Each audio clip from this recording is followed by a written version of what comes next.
Hey, good morning. My name is Dr. Julie Two Moon, and it's Monday morning. So I spend some time every day kind of thinking about what the intent for the day is and what's happened in the past and what I need to focus on. And I really wait for that sort of inspiration. And for the last week, I've kind of been mulling over a conversation I had with someone a week ago. And in that conversation, we were going over a hair analysis result. And this person, like many others, tested with some pretty significant fatigue, both adrenal and thyroid.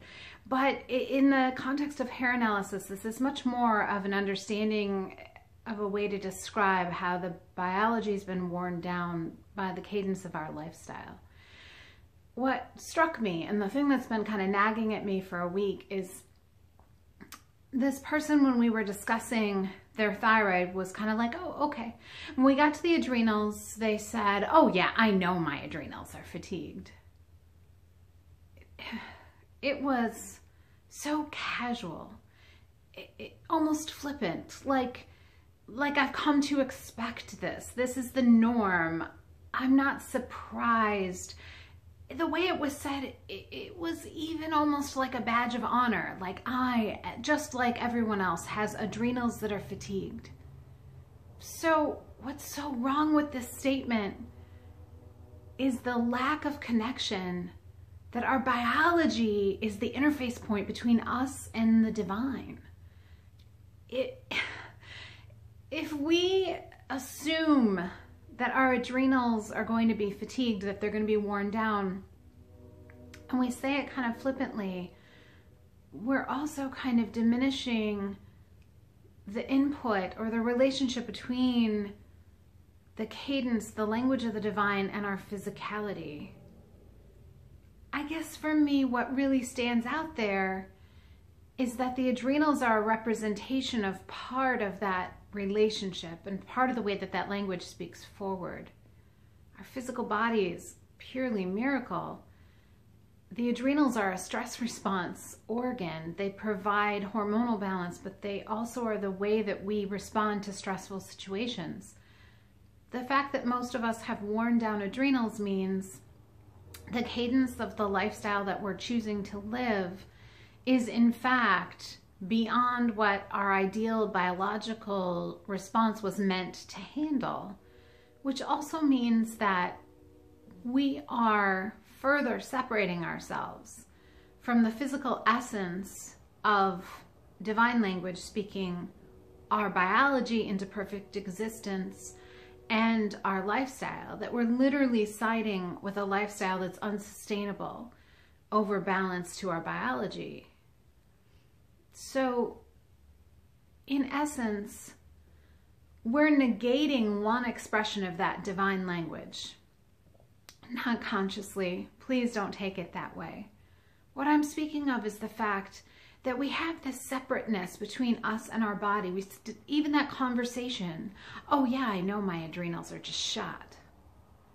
Like they exist in some other plane of existence from this moment.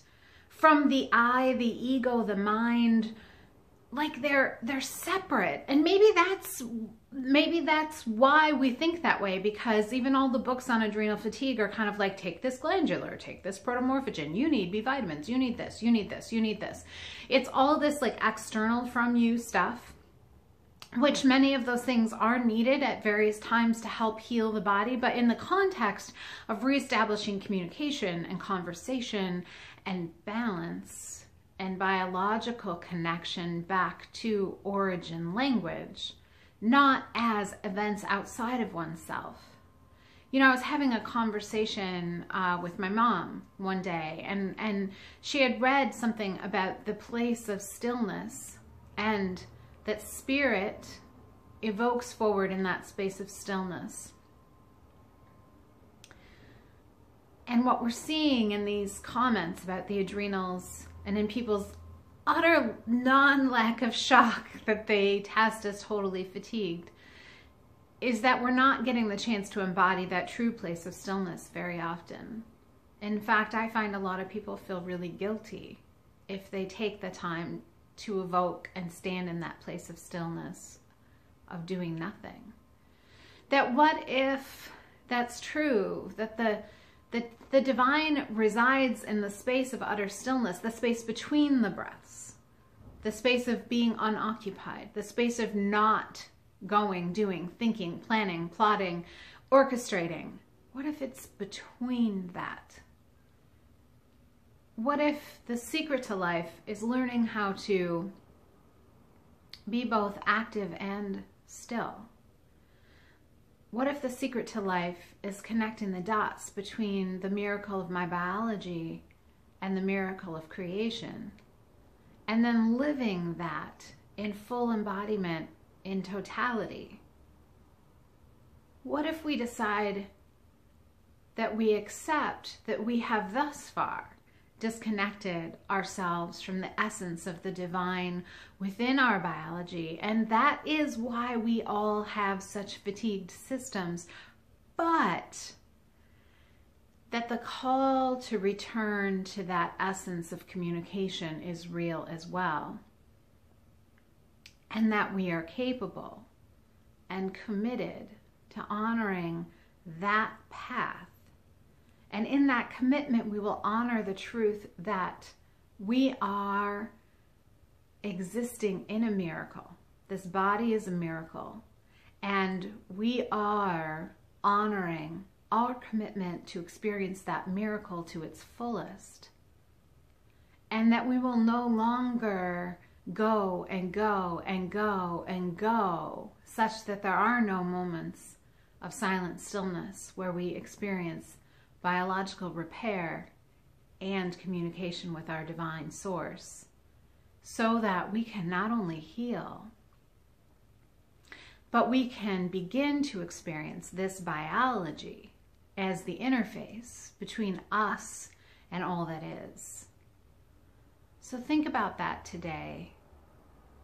Do you flippantly regard your body as something separate from you? Do you flippantly think about things like adrenal fatigue as whatever? Of course I have it. Can't control it. Life's too crazy.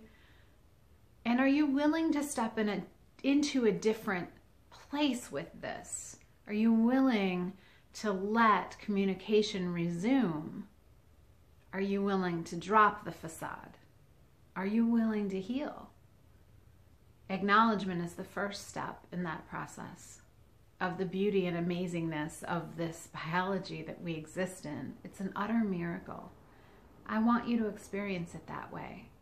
I want you to experience the flow state where your biology is in constant communication with everything, everywhere, at all times. That is my hope for you. My name is Dr. Julie Two Moon. Many blessings.